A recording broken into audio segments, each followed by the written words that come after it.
上个单元我们谈到什么是哲学，后世又把哲学之父的荣衔给了苏格拉底。凭什么呢？因为苏格拉底用他的辩证法在追求真理。而什么是真理？他认为没有什么比认识自己这件事情来得重要。他说，未经检视的生命是不值得活的。从他身上，你会看到哲学家的批判精神和终极关怀的意识。批判精神不是怨天尤人，而是秉持着自己的良知，根据自己的意志，自由的讨论，以追求真理。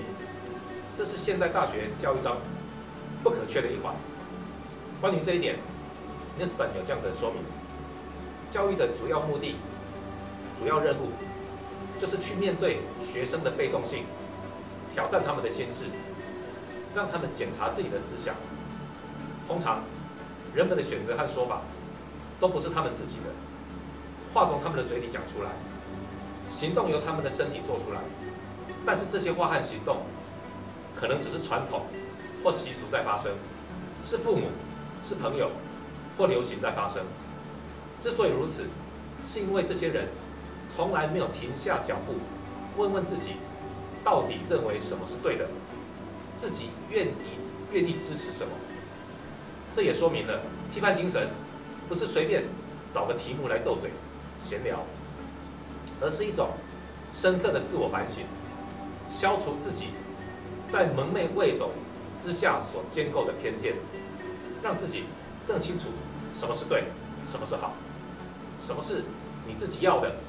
换言之，做一个自我意识觉醒的人，成为自己想成为的那个自己。批判精神在大学教育当中是如此。借尼斯本的话来说，如果一个国家里的人都有足够的科技能力，却失去了批判思考的能力，失去了检视自身、尊重他人之人性与分歧性的能力，那么这将是个大灾难。换言之，人不只是物质世界的生产者，却是一个有自我意识、有能力检视自身与环境所面对的环境各式各样的问题的人。在检视自身、自我批判这件事情，首先我们必须对同学提出一个相当重要的问题：你为什么来念大学？你念大学要做什么？你为何选择你现在所念的科系呢？当我做的这个选择，是为了我自己的理想，还是配合父母的期待？是为了自己将来的安定或功名，还是为了其他的原因？当所有的朋友都在念大学，会不会是因为你自己怕不念大学会和同才之间渐行渐远，或者你是为了将来生活找工作在念呢？还是在你的心中隐隐的有一股使命感，要求你就是必须来念大学？我们必须把你为什么要念大学当成一个哲学问题来思索，因为我们对这个问题的意识越清楚，就越能决定在大学生活的学习态度。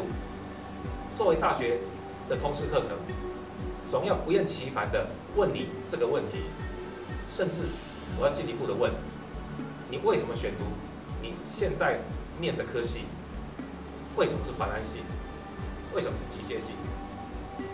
为什么是电子系、公管系、国管系、创设系、建筑系，而不是其他的系呢？这样的选择是自己的决定、父母的决定、社会的决定，还是命运的决定呢？对同学提出那么多一连串严肃的问题，是为了帮助同学检视自己读大学的动机。当动机清楚了，那么经营大学的心态就确定了。越认清自己，就越能实现自己。我们都不希望让自己草率地面对学习。多数人都不是生而知之者，但是能进大学，至少也是个学而知之者。若是要到困而知之、困而学之，可可能就要非常辛苦了。所以，哲学思考这个单元，总有必要先让同学检视一下自己为什么来念大学的这个动机，以让自己能更全面地掌握人生这宝贵的黄金阶段，并创造自我的生命价值。现今的大学教育几乎都是重科技、轻人文、重专业而轻通识，这现象成为大学校园普遍现象。当然，我们也必须负责地向同学说明，我们希望把学生教成什么样的人。我们今天所有一切学校的教育的一切，根本不是以通达为目的，就是大学教育也无非是在造就一些专才、一些高级的匠人，举世皆是匠人，而没有通才。什么是通才教育？我想以中正大学最近在太阳花学运为太阳花学运所立的一个学术自由碑来说明。碑文上说，大学为知识殿堂，探寻真理，没有包袱，亦无畏惧，被视为国家行政、立法、司法与媒体之外的第五权。因此，学生、教师以非暴力的方式关心公共事务和国家发展，乃公共知识分子的表现，不容抹黑与抵制。这样的学术精神，就是哲学思考所谓的批判思考以及终极关怀的精神。哲学提倡的不是奴隶道德，而是主人道德。奴隶道德是什么？就是把学问当成教条在背诵。主人道德是什么？就是能够思考自己的生命意义，能决定自己的生命价值，并根据自己的生命意志而行动的存在者。这才是大学应培养给学生的能力。如何落实大学的教育精神，让具专才也能通达？学子就应该质疑现在老师所教的、教科书所说的，甚至是教育部组长所说的，当一个问题学生，重新省思自己在大学干嘛，在这段宝贵的年轻岁月中，寻找到自己的生命意义，否则你就很难避免被训练成一个任由企业资本家所收购的廉价技术工匠。同学们，再想想这个问题：你为什么来念大学？学习哲学思考，不被轻易洗脑。